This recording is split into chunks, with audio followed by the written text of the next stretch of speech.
if you can, if you can discuss some of your experiences on the importance of training, and how do you know if the training is actually effective?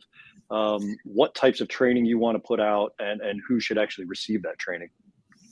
Well, we kind of talked a little bit about it before, but just to go into more in depth, certainly call volume is an indicator of how effective your training is. I think you mentioned a case that we worked on where they had a great compliance program. The people have been trained, but then when you talk to the people in the high risk positions that are sales reps that are dealing with foreign governments, that foreign government owned entities, and so very susceptible to bribery. Those people don't even know how to call the hotline. They don't think it's necessary to call the hotline.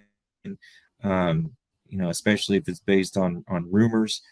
So you need to make sure in the training that they know what to do. You're not trying to create lawyers out of people. You want them to just go, if it looks like they're observing some type of unethical behavior, they should call the hotline. If it turns out to be nothing, well, that's fine. That's for somebody else with the legal background and an investigative background to figure out, as you talked about in the dissemination process. The other thing is to communicate to them that they're not going to be retaliated against.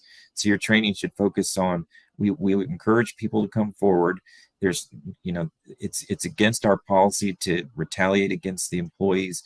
And, we encourage that. We don't want you to live in an environment where unethical behavior is not confronted and dealt with.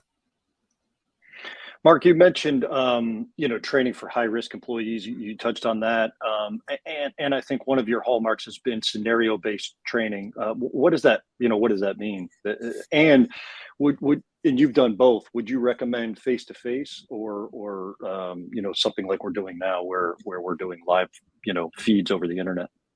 It really depends on the company. So if the company has a lot of high risk employees, like we talked about, sales reps that are dealing with foreign government officials, they should probably get a more comprehensive training program that is face to face, and it is dealing with scenarios that they would face in their environment, and getting approached by people to do things that are unethical, to create some type of bribery scheme.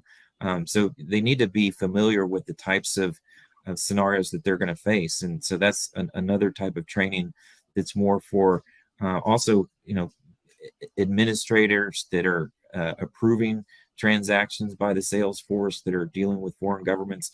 That's another group that probably should get a more high level training and more intensive type of training to avoid any type of bribery or corruption.